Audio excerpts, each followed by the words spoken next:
the was launched.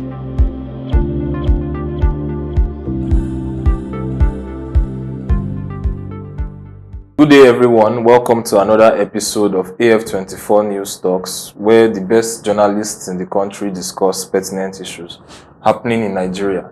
So today we are going to be doing something a little bit different. We do this every once in a while. We talk about the state of the economy and the performance of the government so far. I'm joined by Mr. Martin at AF24NEWS and Dr. Olabisi Deji Folutile, another director here at AF24NEWS. We just want to speak a little bit about the performance of the government so far. We all know that less than a month ago, this government was marking its first year in office. We had the economic indices at the time when they were leaving. We had even a little bit of a review here at AF24NEWS where we talked about expectations for the new government. And now we are a year in and we have what we are seeing now. And I just want to start, Mr. Ayokola, what will you say about the performance of the government so far? I am not impressed with what the government has done so far as regards the economy. Yes, this government came in on May 29, 2023, and inflation was at 22.46%, if I'm not mistaken, at that time. And right now, today, as of May, the May figure, inflation is presently at 30.95%, which is bad. And I believe that by next month, when the June figure comes out, it's likely to be over 40%. And the most difficult thing there is is food inflation that has almost been, jumping up almost every month on a monthly basis. And I feel that government is not doing much to tame food inflation, especially. Government is not doing much to tame it, and I'm so surprised because Ghana had a bigger problem than Tinubu inherited in 2022. Between July and December 2022, inflation went up to like 54% in Ghana. As of December 2022, 2022, inflation was 54% in Ghana. But Ghana was able to, within a year, by December 2023, they were able to tame inflation to 23%. And I think the inflation is still around 23% now. But ours has been going up on a monthly basis. So everybody feels that if you buy something last month, the price is likely to have gone up by the next month. And it's not, so it's difficult for people to plan, eroding people's savings and all that, and it's making life difficult. And I think government should realize that one of the reasons why they are there is to make life better for people. So they should not be seen to be, to not be doing much to improve people's living conditions. So another thing I want to touch on a bit is also another thing we were tracking last year. We were talking about foreign investments into the country, where especially because this government was touted as, that will be one of the stronger areas, its ability to attract investment and provide a viable environment that can attract investors. So, but it seems that has not been the case so far. What can you say concerning that in general? Maybe you didn't complete it. On the contrary, foreign investors are moving out of the country.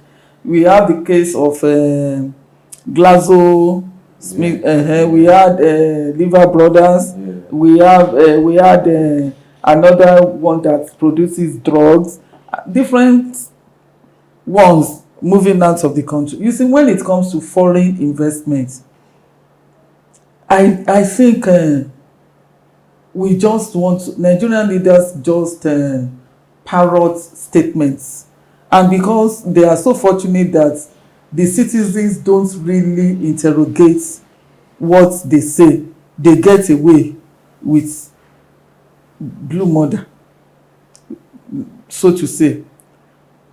It's a simple thing. You don't need to travel to US, Spain, anywhere to attract foreign investors. Anywhere there is honey, you will find bee. Wherever there is a carcass, you are going to find vultures. Because people are looking for opportunities. If you have opportunities in your country, they will come. Because that is what they are looking for.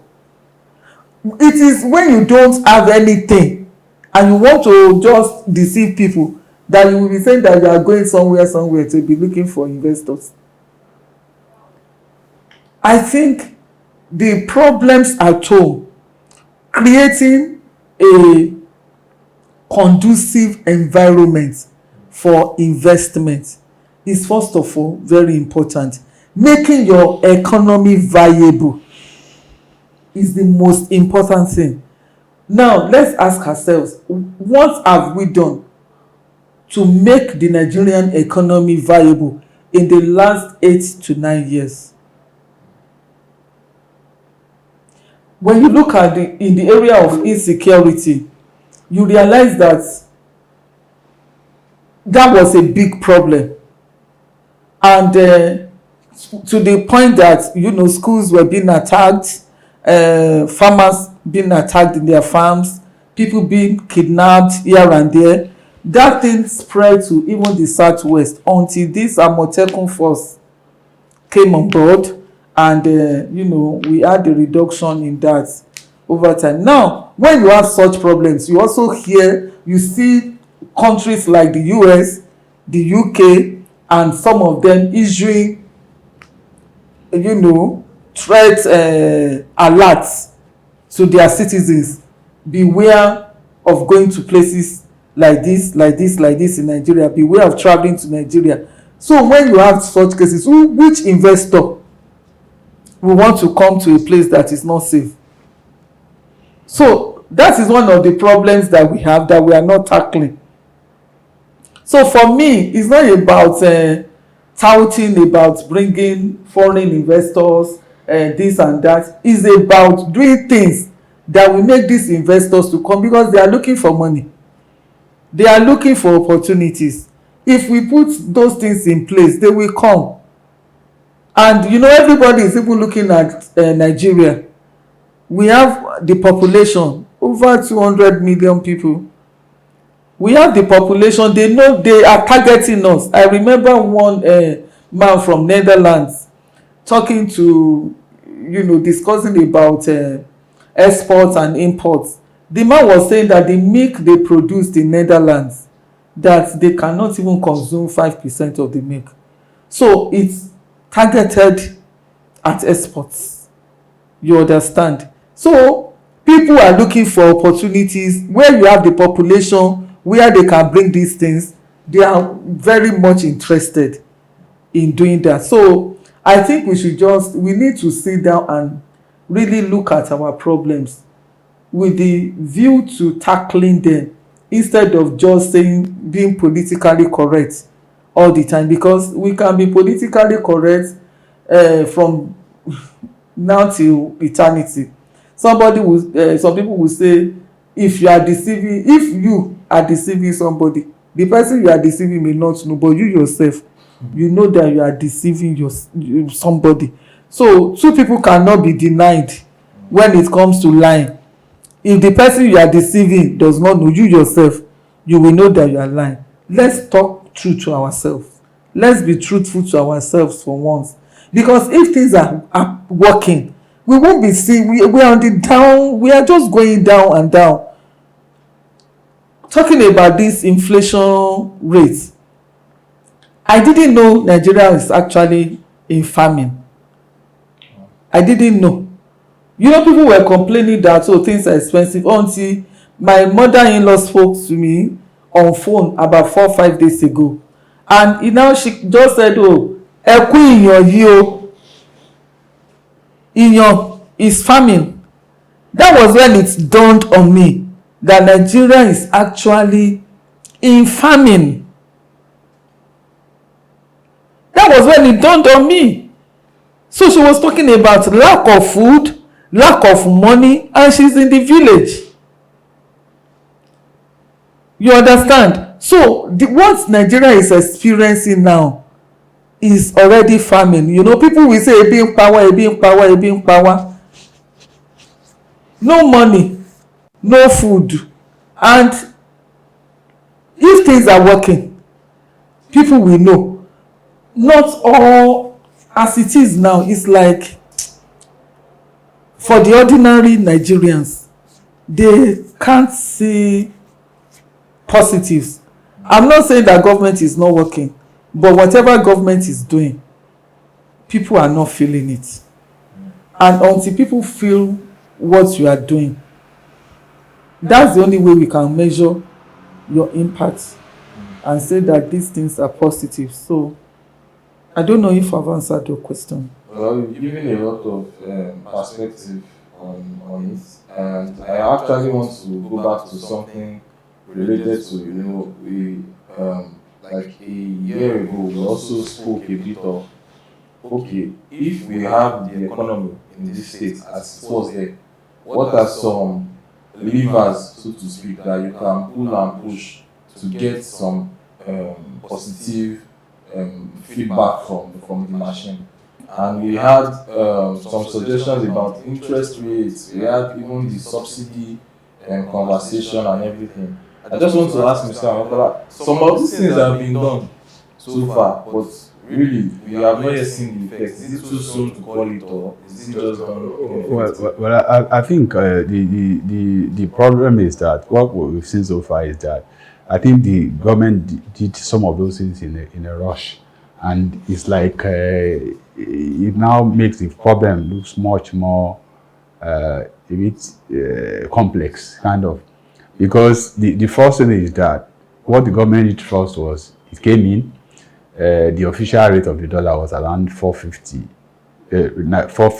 naira to a dollar. That was the rate, the naira rate to the dollar. And then if we assume that we were buying petrol at let's say 50 cents, then about 200 naira. Then government came and then jacked it up to like $1, equivalent of $1 in naira. So the price moved to 400, 500. Now, after government did that, it devalued the naira twice. Devalued it first around December and later around January. So naira went from 450 official rate to 1,000, then to 1,005. That means if we were following that trajectory, the petrol price should have also followed that thing. Should have been around 1,005 if they were going to, or maybe over 1,000, or if they were going to fall. So the fact that we are still buying at between 600, 700 means that government is subsidizing petrol again after claiming in the first instance that they remove subsidy. So that's the problem with this government. There is no clarity in what they are doing. They are looking a bit confused to me. So for me, that's a problem. That you are. So people have been saying maybe the best approach would have been to be cautious, to have studied the situation very well when they came in and say, okay, let's look at it and then let's turn it around cautiously, not too quickly. Now what you now have was that when you remove the first subsidy, it unleashed that high inflation rate. Then devaluation again triggered another round of high inflation. So the question would be now that from all this now, what have we gained? Have we got more foreign investments? Have we, has our standard of living become better? You understand? So so I think government needs to take stock of what it has achieved and, try to correct what it needs to correct. So basically, I think if we are going to get this economy back on the sound footing, we need to look at that naira rate. The naira rate has to the dollar has to improve. This 1,005 to $1 is not helping matters. It has to we need to look at ways to support the naira, so that naira will be stronger, and then that way you can be able to tame inflation better, and then gradually, and then you also have to look at the food production side, the farming side, the agriculture side. You need to find a way of securing the farms. You need to find a way of stopping cattle rearers driving their cattle into farms and eating up people's crops. We need to look at all those things so that people can produce more food, food inflation can come down and all that. So far, that's why I said when I was doing the first earlier in my first analysis that this government came in, met inflation at 22.46%, and as moved inflation to almost 34%. That is not good enough. And in every country in the world, those are the kind of things they use to measure the performance of governments. You understand? If you are in the US, anywhere in the world you are looking at the jobs you are creating, you are looking at the inflation rate. In fact, that's why Biden is in some kind of trouble in the US, because of they believe that inflation has been high under him. Even though they think that people say the economy is good, but people are still saying that inflation has been high under Biden. So it's a serious issue. Tinubu should not play with it. It's in the second year now. We need to start to see positive changes.